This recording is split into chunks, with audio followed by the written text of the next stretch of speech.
잘 지내셨죠? 우리 다 같이 박수 치면서 예배 시작하도록 하겠습니다.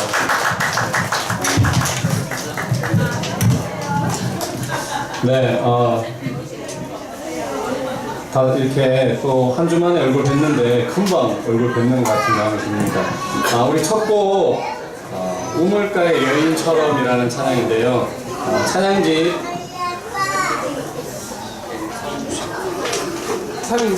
460. 죄송합니다. 첫 곡은 우물가의 여인처럼이 아니고 주님과 함께하는 찬양기 268장 찬양하도록 하겠습니다. 우리 다 같이 찬양하시면서 하나님 깊이 만나는 시간 되었으면 좋겠습니다.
이해할 수 없는 것들이 많은 것 같습니다. 그럼에도 불구하고 우리가 하나님 앞에 나가야 한다고 생각합니다. 이 시간 하나님 앞에 기도했으면 좋겠습니다. 하지만 하나님, 내 삶에 일어나는 모든 일 내가 다 이해할 수는 없지만 그럼에도 불구하고 내가 하나님 앞에 나아갑니다. 기도했으면 좋겠습니다. 다 같이 기도하겠습니다.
네, 우리 다음 찬양 462장 우물가의 여인처럼이라는 찬양입니다.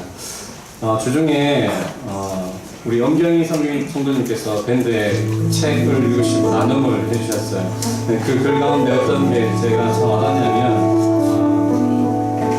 하나님의 영광의 무게를 맛보려면 우리가 이웃의 영광에 관심을 가져야 한다. 이 글이 참 와닿았어요. 저만 보더라도 저는 제 삶을 위해서 날마다 달려가거든요. 제가 우리 1교회 분들은 너무 잘 아시겠지만 전 자기애가 너무 강해가지고 저를 너무 사랑해가지고 항상 내가 어떻게 우리 와이프보다도 제 위주로 어떻게 하면 내가 더 좋을 수 있을까 이런 거 막 생각하는데 이웃의 영광에 대해서 우리가 생각해봐야 될 것 같습니다. 참 감사한 것은 목사님께서도 밴드에 우리 건축위원님들께서 너무 고민하시고 힘써서 일하신 그런 내용들도 올려주셨어요. 건축 도면도 올려주시고 그분들이 월급을 받는 게 아니잖아요. 교회에서 월급자 줄게 월급 줄게 교회 건축 잘해봐 이런 게 아니라 정말 바쁘신 분들이 시간을 쪼개가지고 일을 했습니다. 그것 또한 어떻게 보면 우리 이웃의 영광에 대해서 관심을 가지는 게 아닌가 생각이 듭니다. 그분들 포함해서 우리 교회에 많은 섬기시는 분들이 많은데 그분들 한 분 한 분들이 너무 귀하다는 생각을 했고 제 자신이 더 이웃의 영광에 대해서 관심을 가지고 너무 나 중심적으로 살지 않도록 노력해야 되겠구나 이런 생각을 했습니다. 우리 이 찬양 하시면서 헛된 것을 내려놓고 우리가 주님께서 원하시고 바라시는 것들이 무엇인지 한번 생각해보는 시간이 되었으면 좋겠습니다. 찬양하겠습니다.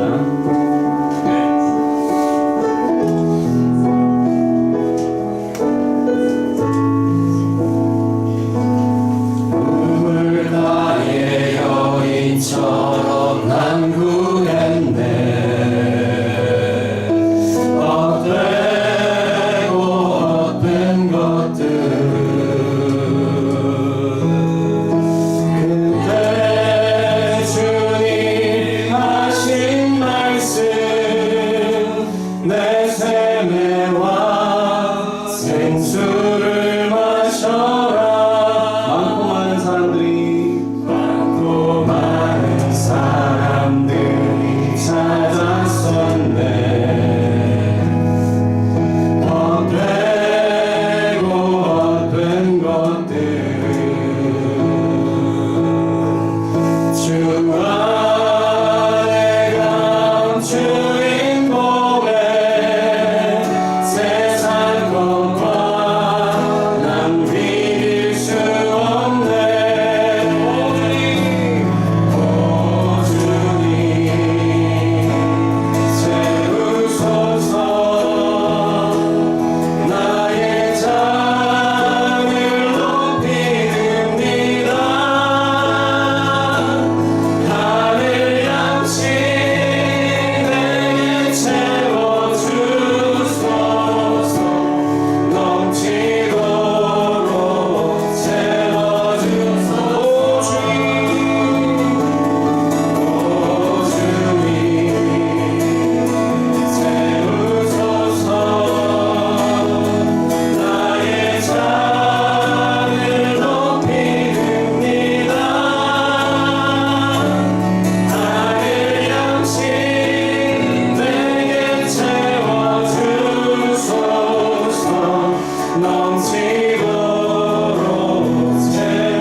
넘치도록 채워주소서.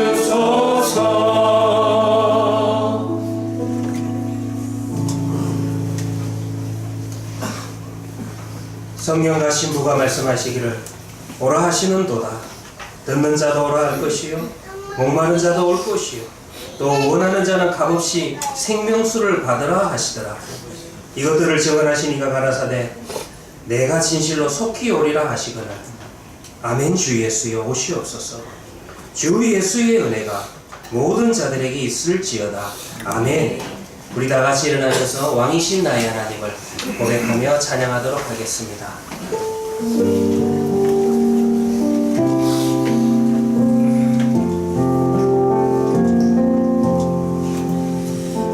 왕이신 나의 하나님,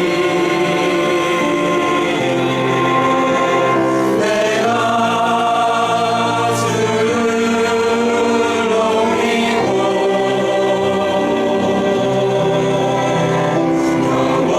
영원히 주의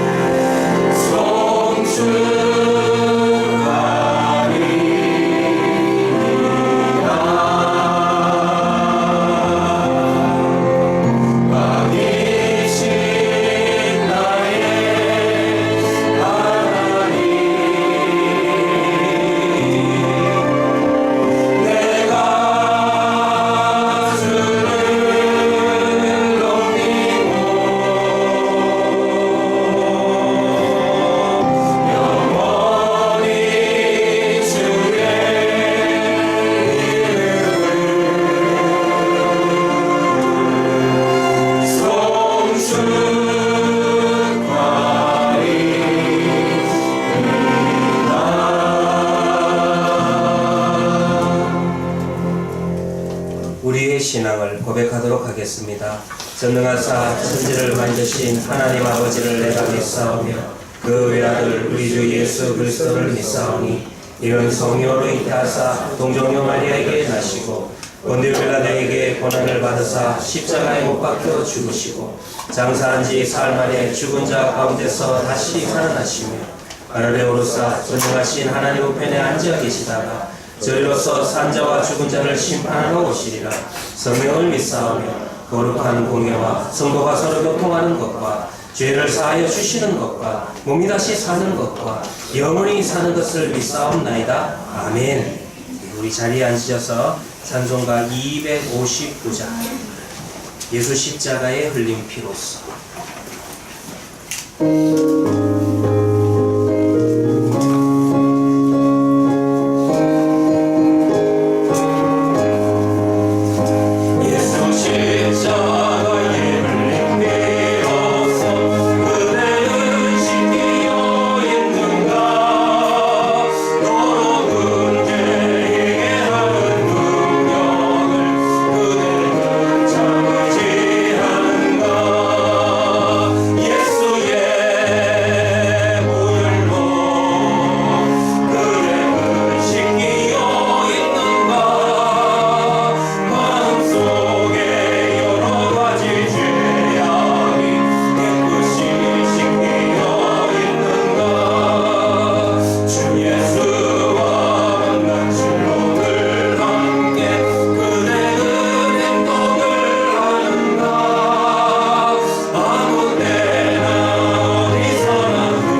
집사님께서 기도하시겠습니다.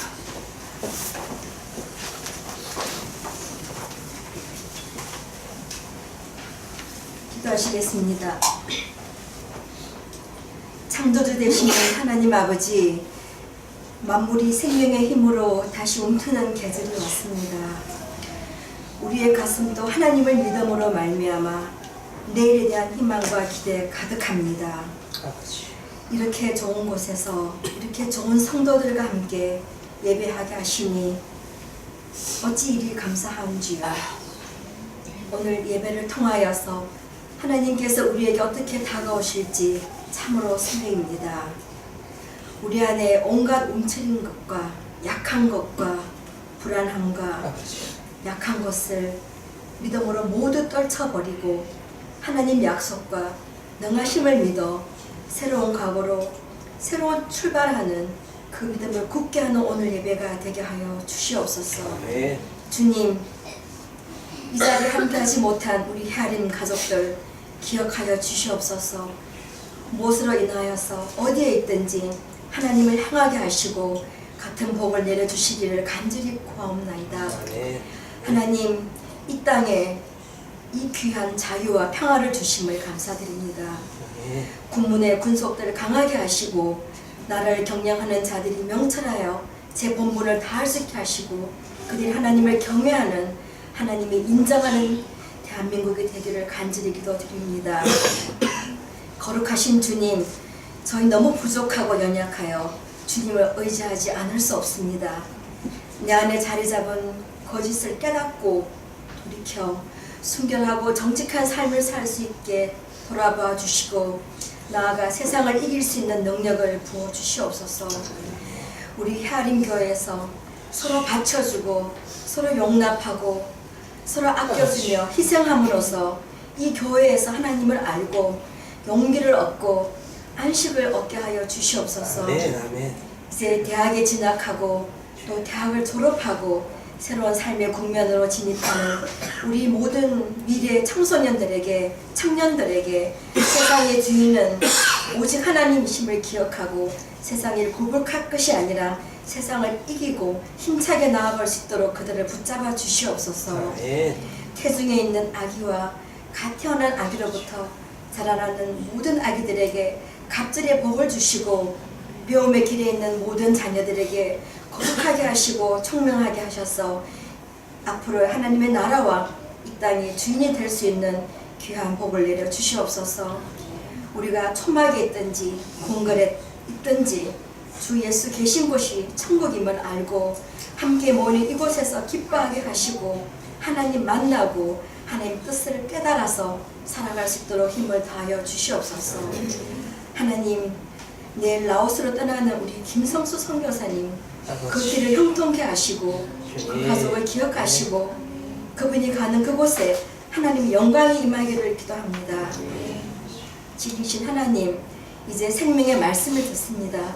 말씀을 선포하는 이영실 목사님 성령 충만케 하옵시고 우리 심령은 그 갈급함이 시냇물을 찾는 사슴 같게 하여 주시옵소서. 네. 오늘 저희를 받아주시고 저희 예배를 받아주시옵소서. 이 모든 말씀을 주 예수 그리스도의 이름으로 기도드립니다. 아멘. 아멘.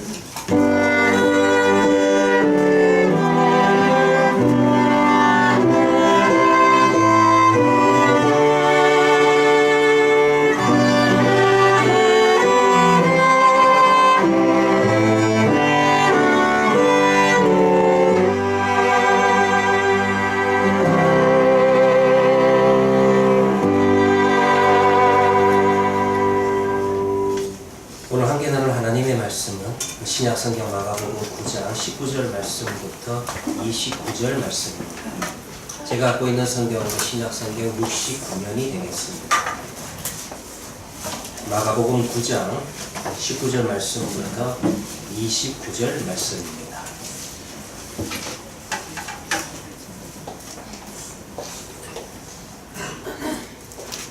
봉독해 드리도록 하겠습니다. 대답하여 이르시되 믿음이 없는 세대여, 내가 얼마나 너희와 함께 있으며 얼마나 너희에게 참으며 그를 내게로 데려오라 하시며 이에 데리고 오니 귀신이 예수를 보고 곧 그 아이로 심히 경련을 일으키게 하는지라. 그가 땅에 엎드려져 구르며 거품을 흘리더라. 예수께서 그 아버지에게 물으시되 언제부터 이렇게 되었느냐 하시니 이르되 어릴 때부터니이다. 귀신이 그를 죽이려고 불과 물에 자주 던졌나이다. 그러나 무엇을 하실 수 있거든 우리를 불쌍히 여기사 도와주옵소서. 예수께서 이르시되 할 수 있거든이 무슨 말이냐. 믿는 자에게는 능히 하지 못할 일이 없느니라 하시니 곧 그 아이의 아버지가 소리를 질러 이르되 내가 믿나이다. 나의 믿음 없는 것을 도와주소서 하더라. 예수께서 무리가 달려와 모이는 것을 보시고 그 더러운 귀신을 꾸짖어 이르시되 말 못하고 못 듣는 귀신아 내가 네게 명하노니 그 아이에게서 나오고 다시 들어가지 말라 하시며 귀신이 소리 지르며 아이로 심히 경련을 일으키게 하고 나가니 그 아이가 죽음같이 되어 많은 사람이 말하기를 죽었다 하나 예수께서 그 손을 잡아 일으키시니 이에 일어섭니다. 집에 들어가시매 제자들이 조용히 묻자오되 우리가 어찌하여 능히 그 귀신을 쫓아내지 못하였나이까. 이르시되 기도 외에 다른 것으로는 이런 종류가 나갈 수 없느니라 하시니라. 아멘. 이 시간에는 우리 최영렬 집사님, 남은경 집사님, 그 가정의 지인, 은소, 시원 한 앞에 찬양을 돌리도록 하겠습니다.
가족이 귀국 감사 찬양 감사합니다. 기도하도록 하겠습니다. 하나님 아버지 감사합니다. 예, 또 1년 동안에 캐나다 유학생활을 잘 마치고 건강한 모습으로 함께 이루어질 수 있어서 감사합니다. 이제 복직하고 또 학교에 복학을 할 때에 주님께서 이 가정을 인도하여 주셔서 날마다 시간마다 하나님의 함께 하심과 하나님의 임재하심을 또 더욱더 체험하며 나아갈 수 있는 금년 한 해가 되게 하여 주시옵소서. 잘 적응할 수 있도록 또 주님께서 이 자녀들을 축복하여 주시옵소서. 당신의 말씀 앞에 섭니다. 하나님, 말씀을 통하여서 살아계신 하나님을 만나기를 원하며 당신의 계획과 목적과 섭리를 우리의 심령 속에 또 깊이 새겨나가는 시간들 되게 하여 주시옵소서. 우리의 구원자가 되시는 예수님의 이름으로 기도합니다. 아멘. 하나님의 음성이 메아리까지 전부 사라졌습니다. 놀랍고도 장엄했던 시간이 이제 끝이 났습니다. 지난주일에 나눈 본문을 다시 한번 정리해 보면은 예수님께서는 산에 오르시자마자 인간의 언어로서는 표현할 수 없는 정말 내면이 변화되는, 육신이 변화되는 것이 아니라 그의 내면이 변화되는 신비스러운 모습으로 변화되셨습니다. 그 자리에 또 누가 왔습니까? 유대인들에게 있어서는 우상과도 같다라고 이야기할 수 있는 구약성경의 대표적인 두 인물 모세와 엘리야가 예수님에게 찾아와서 예수님과 함께 대화를 나누며 의견을 나누는 모습이 기록되어 있었습니다. 그것을 예수님의 3명의 제자가 봤습니다. 그런데 이와 같은 경험이 요구하는 것이 무엇입니까? 산상에서 내려올 때 하나님께서 마지막 장면에 뭐라고 말씀하셨습니까?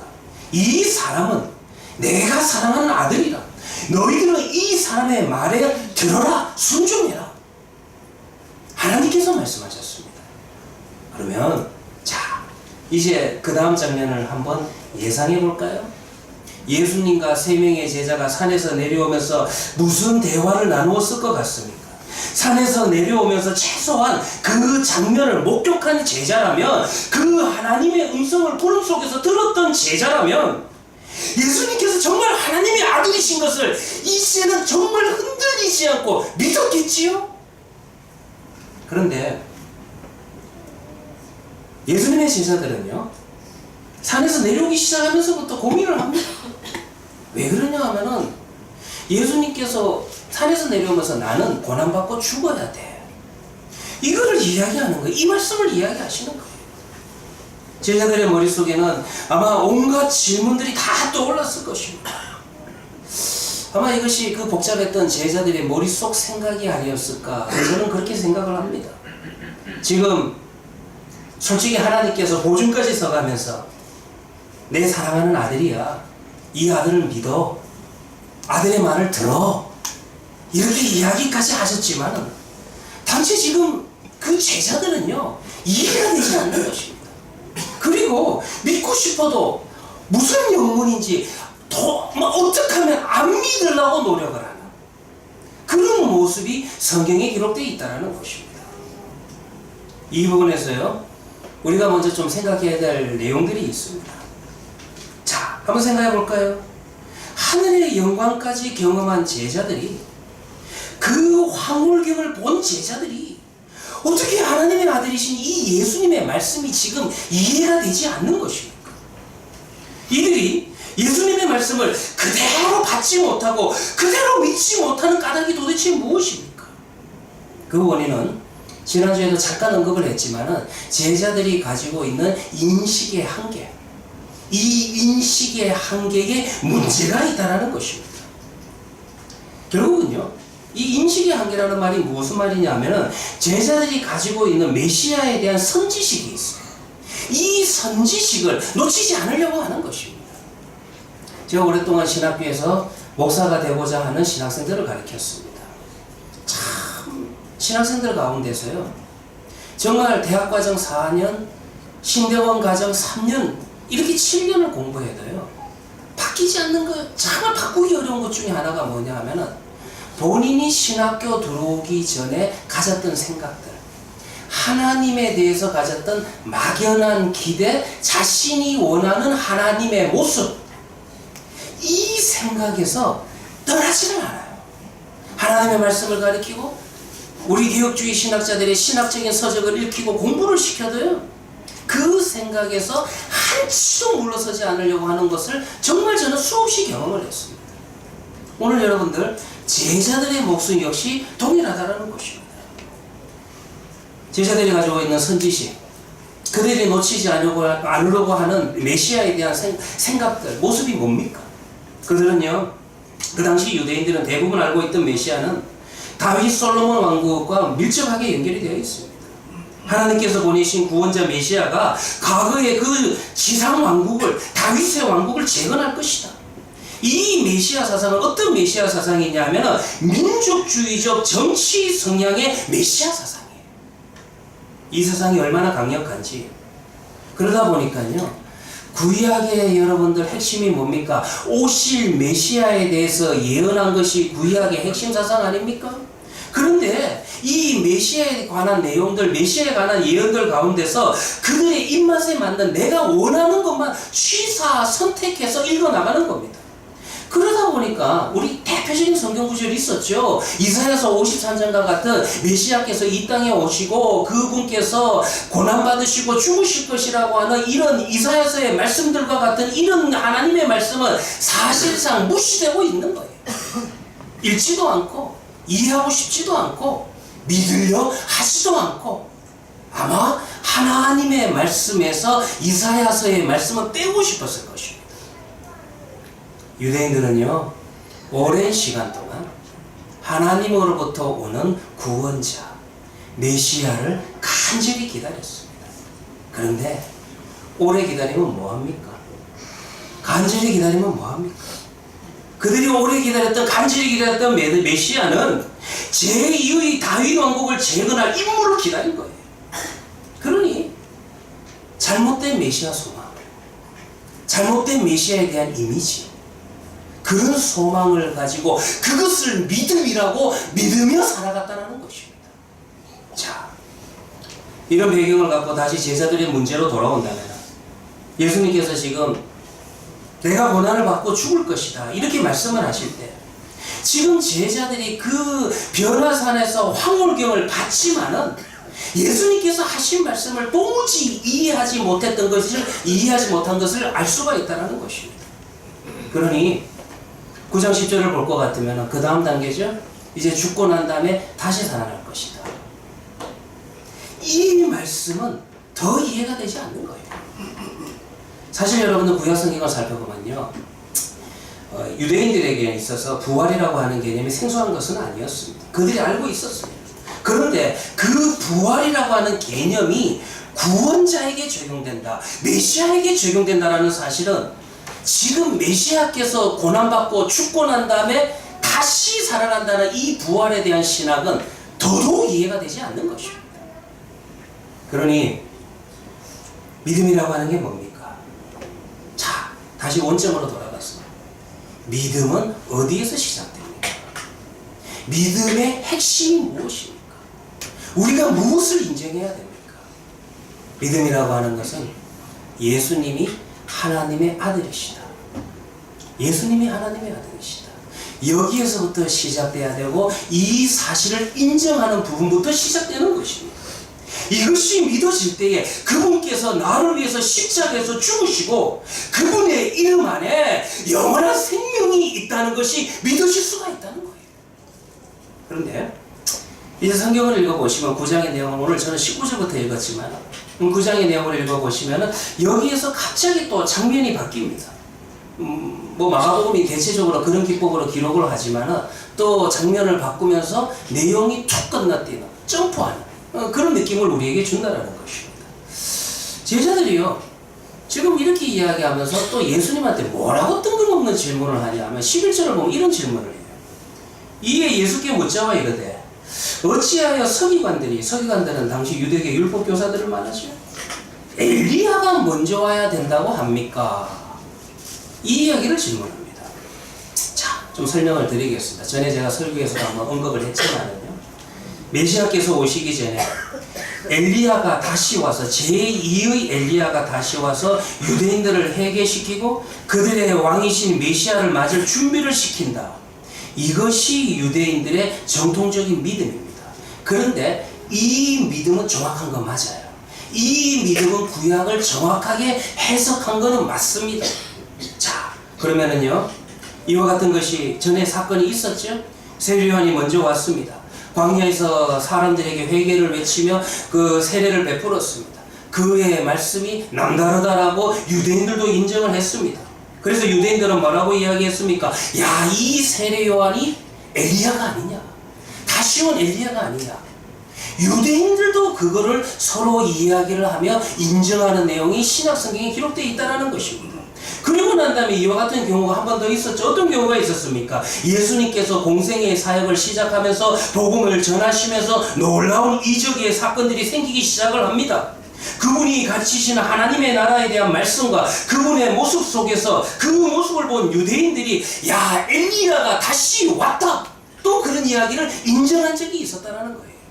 자, 그런데 여기에서 여러분들 또 하나의 문제를 발견해야 돼요. 무슨 문제점이 있습니까? 이들이 이렇게 세례요한을 인정을 하긴 했어요. 예수님을 인정을 하기는 했습니다. 그런데 세례요한을 엘리야로 보고 예수님을 위대한 선지자 엘리야로 보고 하는 모습 속에서 이들이 여전히 가지고 있는 한계성이 있어요. 그들이 가지고 있는 인식을 깨트리려고 하지 않는 거예요. 넘어가려고 하지 않는 거예요. 어떤 선을 넘어가려 하지 않습니까? 유대인들은 지금 어떤 위대한 인물이 온다 할지라도 그를 통해서 하나님의 말씀을 듣고 정말 하나님의 나라에 대해서 알아간다 할지라도 그를 엘리야 이상 메시아로는 절대 인정하지 않고 있는 거예요.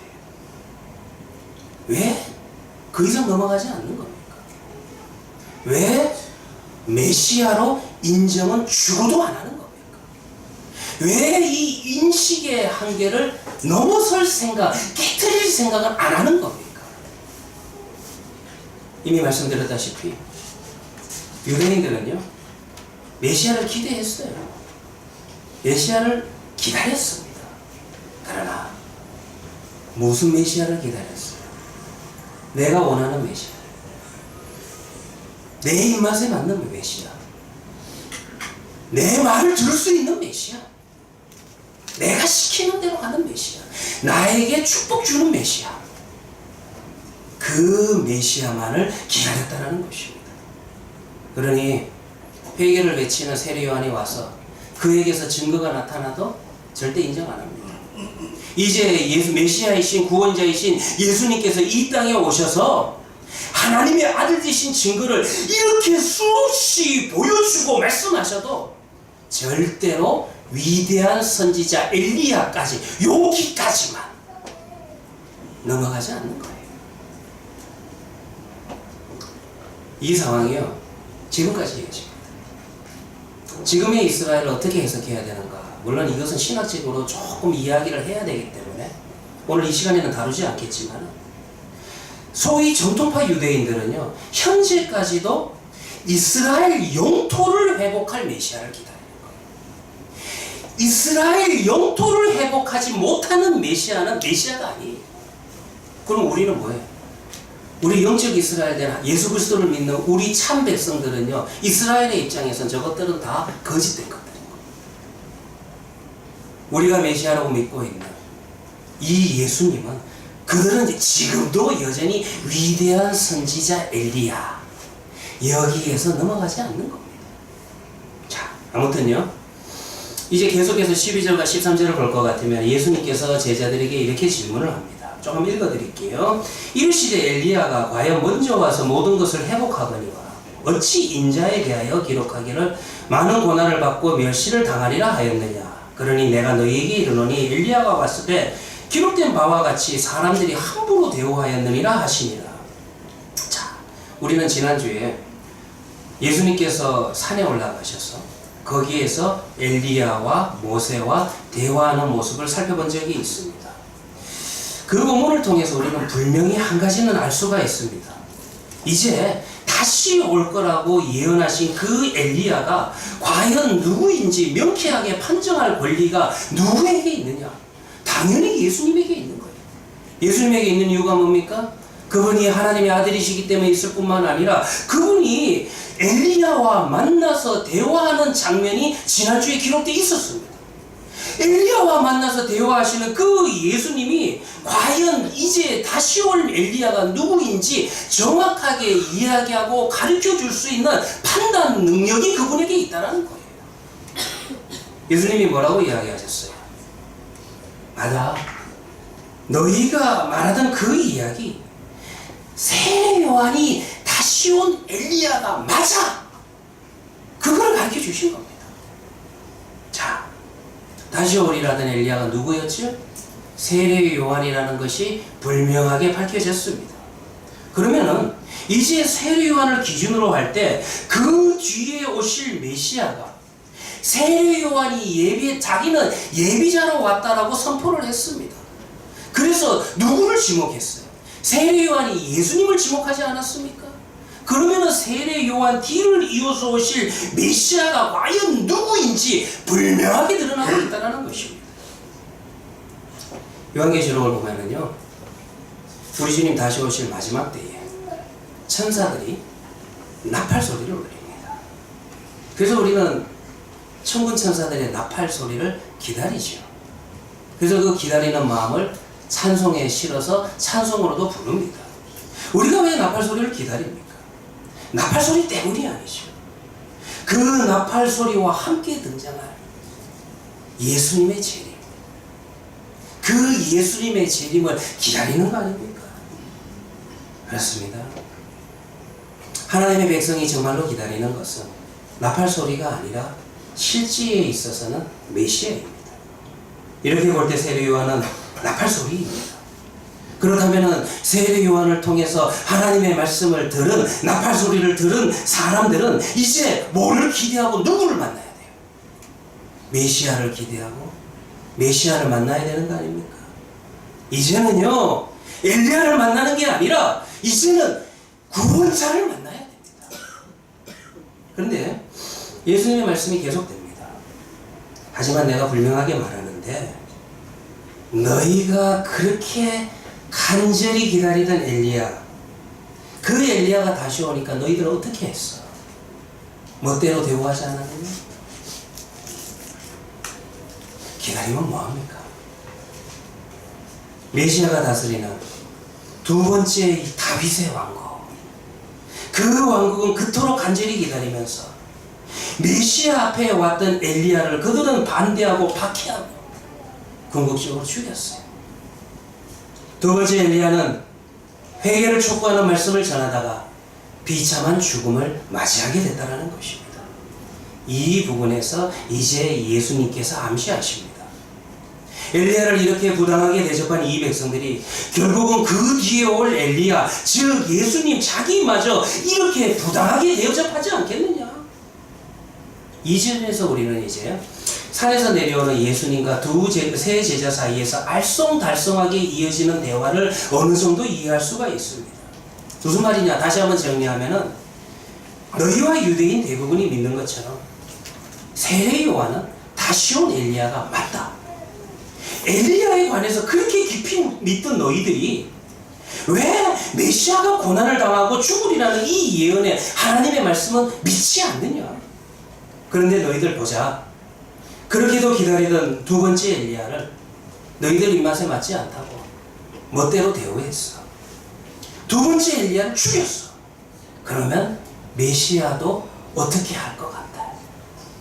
자, 이제 내가 고난을 받고 죽을 거라는 이 말씀이, 이 기록된 하나님의 말씀이 이제 좀 이해가 되느냐? 이제 좀 믿어지느냐? 이 말씀을 받아들이겠느냐? 메시아를 수백 년이나 기다렸어도 육신으로 오신 구원자를 유대인들은 몰라봤습니다. 변화산에서 하나님의 확인과 하나님의 당부까지 들었음에도 그 하나님의 아들을 이해하지도 믿지도 제자들은 않았습니다.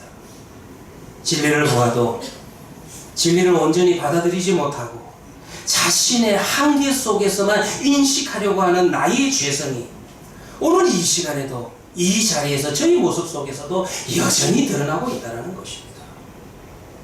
그러면은요, 이제 오늘 보면 좀 생각해 봅시다. 중요한 문제. 왜 이런 일이 생기는 겁니까? 도대체 왜 이런 일들이 벌어지는 겁니까?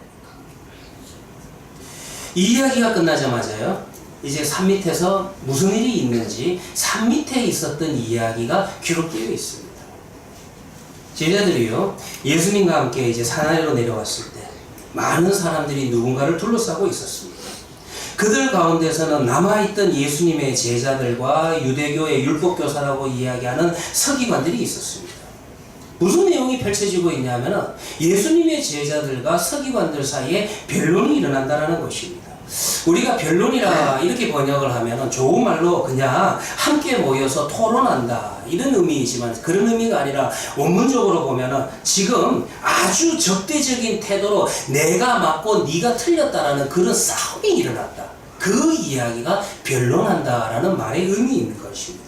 무슨 말이냐면 서로 자기가 옳고 네가 틀렸다고 하면서 말다툼을 하고 있는 거예요. 지금 무엇 때문에 말다툼을 하고 있는 겁니까? 그 내용을 보니까 그들은 지금 말 못하게 하는 귀신 들린 사람을 놓고 열심히 논쟁을 하고 있는 것입니다.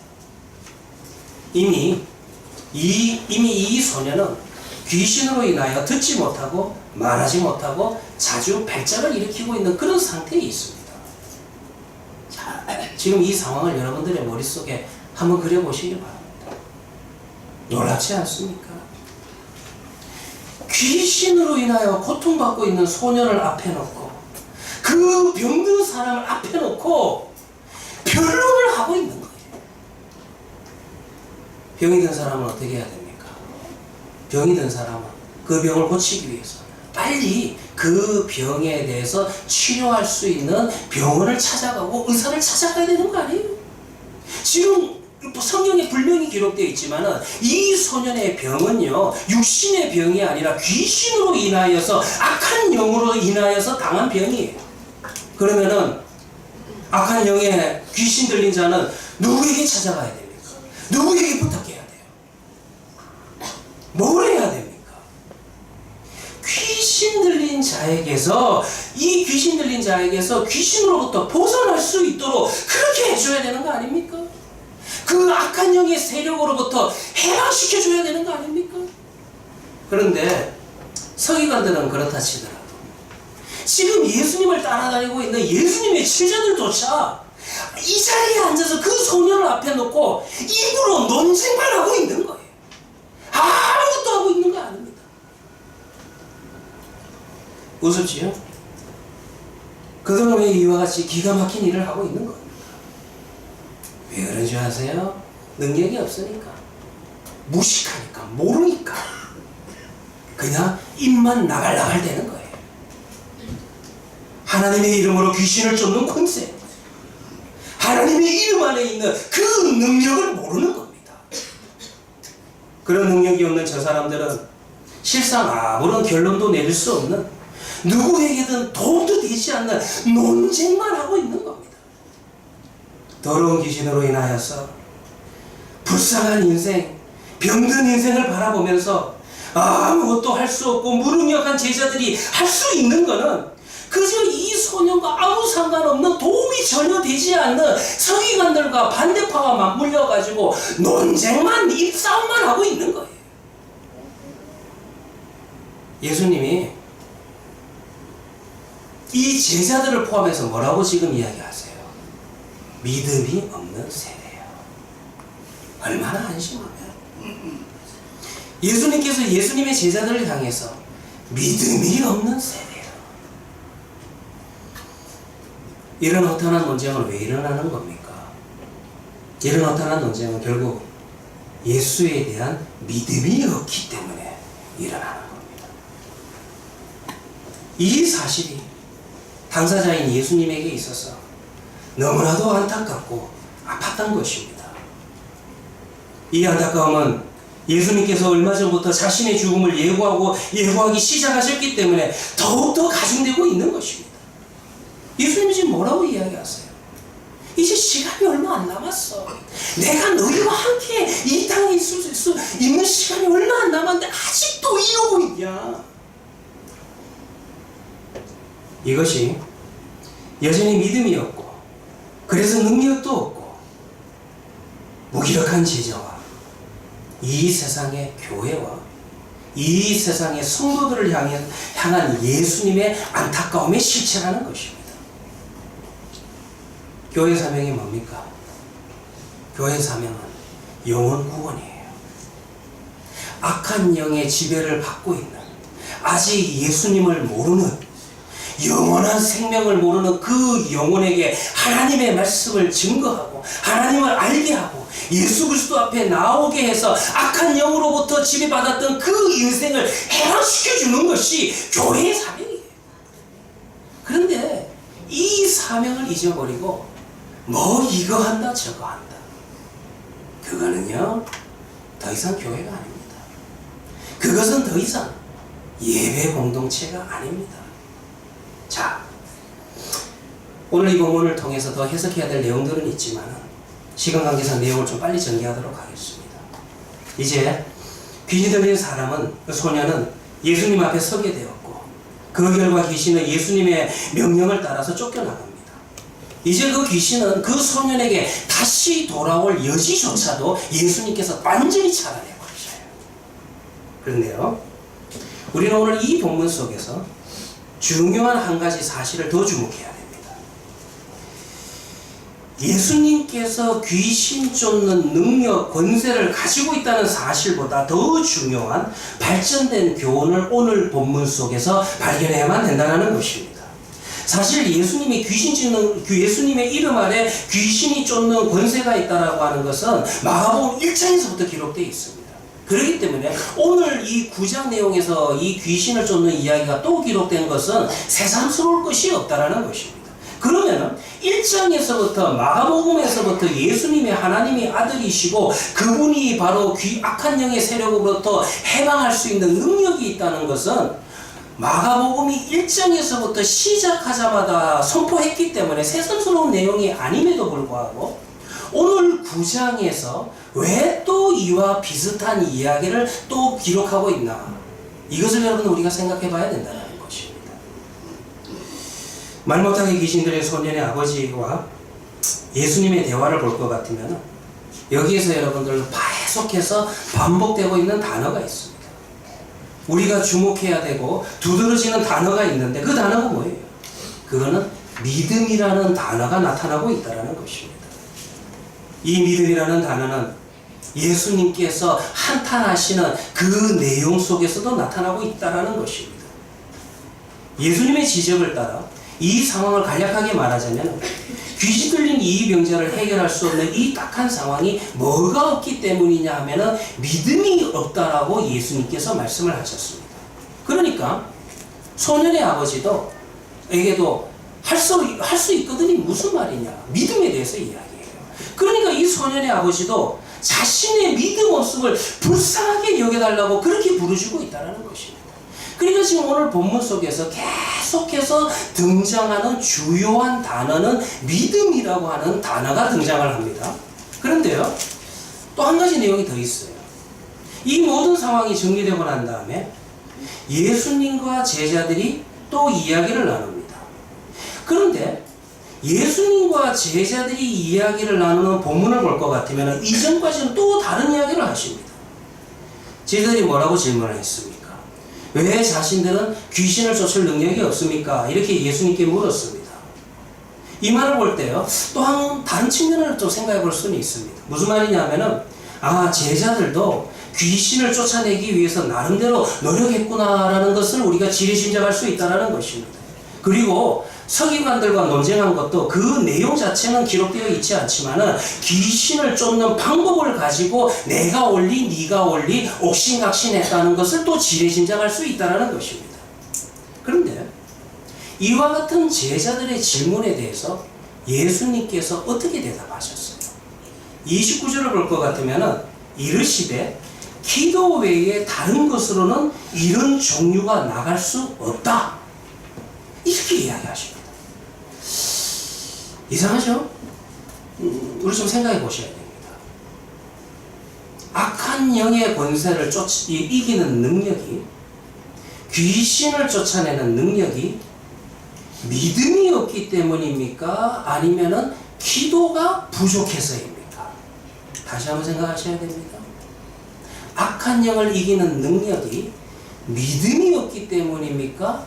내 기도의 횟수가 분량이 부족해서입니까? 이 9장의 사건을요, 순서대로 다시 한번 재구성을 해보면은 우리는 결국 이게 다른 게 아니에요. 이 능력과 기도 그리고 믿음, 이 세 가지가 삼각관계로 연결되어 있다는 것입니다. 먼저 상황을 보죠. 제자들이 예수님이 계시지 않는 상황에서 귀신 들린 병자가 찾아왔습니다. 사람들은 그렇게 생각을 합니다. 당시에는 제자라고 할 때는 스승의 능력을 가지고 있는 게 제자예요. 그러니까 예수님은 안 계시지만 제자들이 있으니까 너희들도 똑같은 능력이 있지 않느냐, 너희들도 예수님과 똑같이 할 수 있지 않느냐, 그래서 그 귀신 들린 병자를 예수님의 제자들에게 데려온 겁니다. 그런데 지금 사람들은 당연히 그의 제자들이 귀신을 쫓아낼 수 있다고 생각을 했는데 제자들이 그렇게 하지 못했다는 거예요.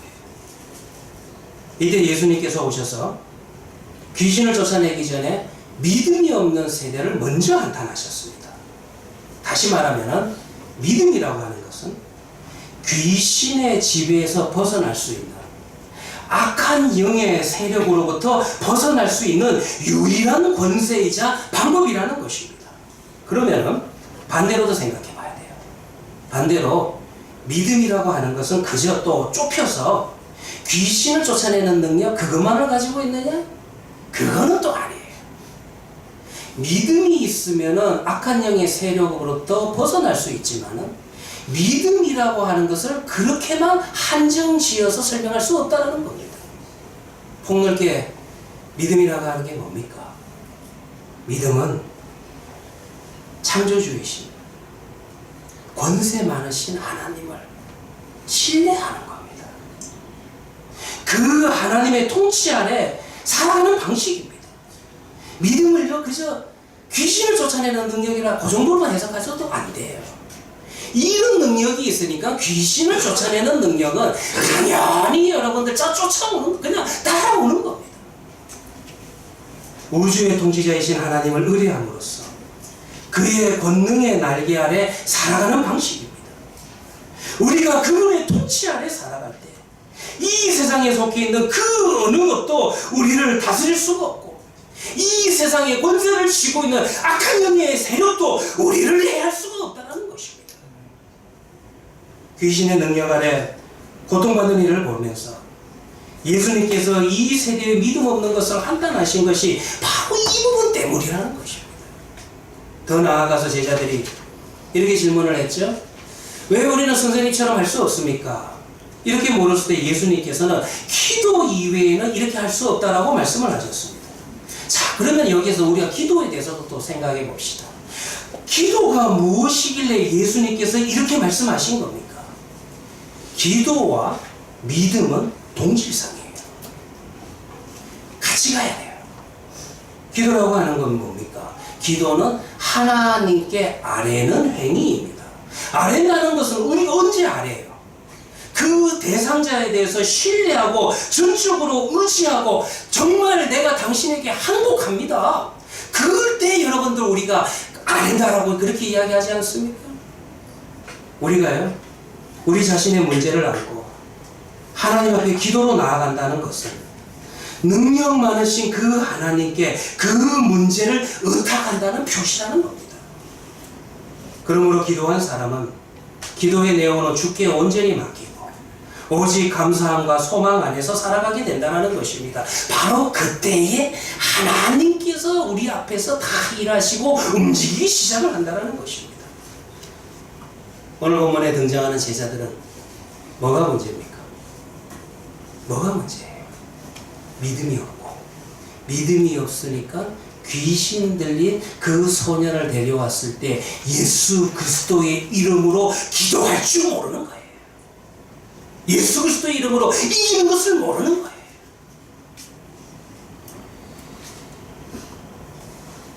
예수 그리스도의 이름으로 기도하지 않았다. 그 인생이요, 얼마나 교만하고 어리석습니까? 인간의 힘으로 세상의 권세를 진 악한 영의 세력을 이길 수 있다고 생각하십니까? 예수님이 고난받으시고 죽어야 된다는 것을 모르는 거나 예수님의 이름 없이 귀신을 대적하려 한 거나 똑같은 거예요.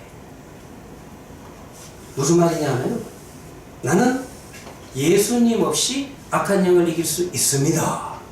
나는 예수님의 대속의 죽으심 없이 속죄함 받을 수 있습니다. 나는 예수님 없이 창조주 하나님 앞에 나아갈 수 있습니다. 다 같은 내용이에요. 믿음의 초점이라는 게 뭘까요? 다시 한번 믿음에 대해서 좀 더 생각해 보면, 믿음이라고 하는 것은 언제나 우리의 항복을 받아내시고 우리의 감격과 만족과 영광을 받으시는 하나님에게 있다는 것입니다. 사실 여러분들, 우리 교회 안에 성도들 가운데서 저 사람 참 믿음 좋아. 또 우리가 성경을 보면서요, 아브라함과 같은 경우에도 하나님이 말씀하신다고 독생자를 바치니까 믿음 좋아, 말 잘 들어. 우리가 그것을 믿음 좋다 이렇게 평합니다. 근데 저 이런 생각도 해봤어요. 그러면 믿음 좋다라고 하는 것은 뭐냐? 그 사람이 믿음이 좋은 것이 아니라 우리 사람들이 다 죄인이라서 얼마나 완악합니까? 어떻게 하든지 창조주 하나님의 말씀 앞에 순종하지 않으려고 버티는 것이 우리의 죄된 속성 아니에요? 그런데 믿음이 좋다라고 하는 것은 저 완악한 저 심령을 어떻게 꺾으시고 그에게서 항복을 받으시고 저 사람이 하나님을 믿는다라고 고백할까? 하나님의 능력이 그 사람의 인생을 통해서 강하게 증거될 때 우리는 믿음이 좋다, 그렇게 이야기하는 거예요. 그러니까 믿음이 좋다는 것은 뭡니까? 그 믿음이 좋다라고 하는 것은 그 사람의 인생 속에서 하나님 앞에 항복한 증거가 많이 나타나는 사람, 그 사람을 우리는 믿음이 좋다라고 그렇게 이야기할 수 있다는 것입니다. 항복하시기 바랍니다. 해롭게 성도들, 항복하시기 바랍니다. 그 항복하는 증거가요, 기도하는 거예요. 여기에서 기도와 믿음의 관계를 이해할 수 있습니다. 예수님이 하나님의 아들이심을 믿는 사람은 그 이름 앞에 항복하고 정적으로 의지하고 기도합니다. 왜요? 그 이름이 능력입니다. 그 이름으로 기도할 때에 하나님의 영광이 드러납니다. 이것이 기도의 원리입니다. 이것을 우리는 믿음이라 그렇게 이야기합니다. 기도하도록 하겠습니다.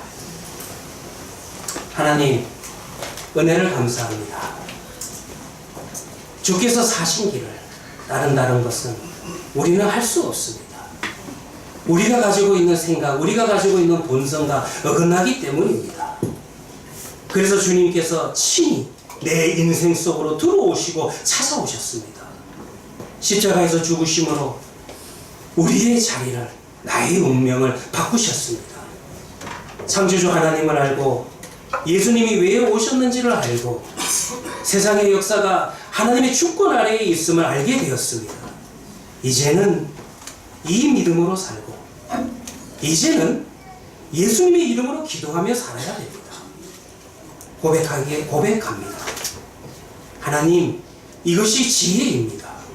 이것이 축복입니다. 이제 압니다. 예수 그리스도의 이름으로 기도합니다. 아멘. 우리 찬송가 369장, 다 같이 제집 맡은 우리 보죠. 369장입니다.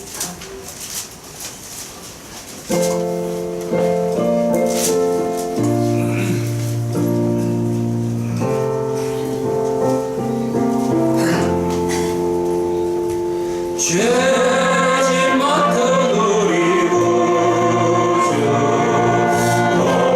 어찌 좋은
아버지, 우리네 인생이 예수 그리스도의 은혜로 말미암아 행복한 인생이 되게 하여 주시옵소서.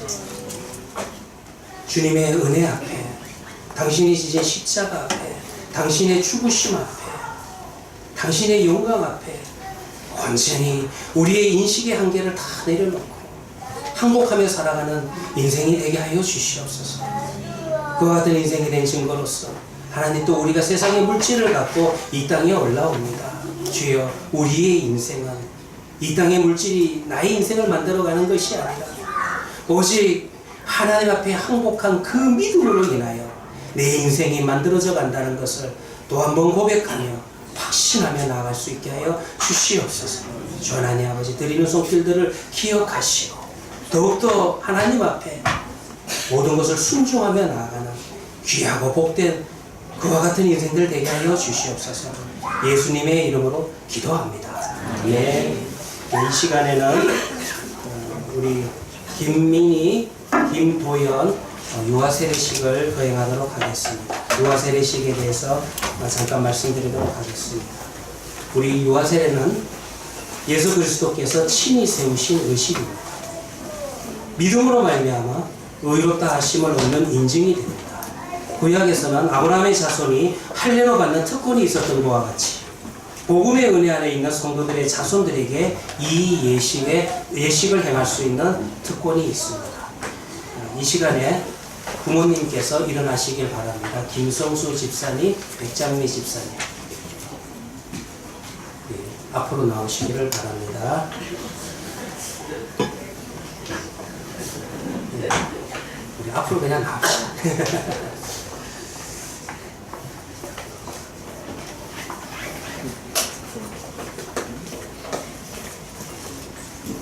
먼저 우리 아버지가 되시는 김성수 집사님과 어머니가 되시는 백장미 집사님에게 묻겠습니다. 제 질문을 들으시고 우리 성도들이 들을 수 있도록 예라고 크게 고백하시기 바랍니다. 그대는 이 아이를 예수 그리스도의 피로 씻음과 성령의 새롭게 하는 은혜의 필요성을 인식하십니까? 네. 그대는 이 아이를 위하여 자신의 구원을 위하여 전력을 다하는 것과 같이 이 아이도 주 예수 그리스도를 신뢰함으로 구원을 얻는다는 것을 믿으십니까? 네. 그대는 지금 완전히 이 아이를 하나님께 바치며 겸손한 마음으로 하나님의 은혜를 의지하며 이 아이를 위하여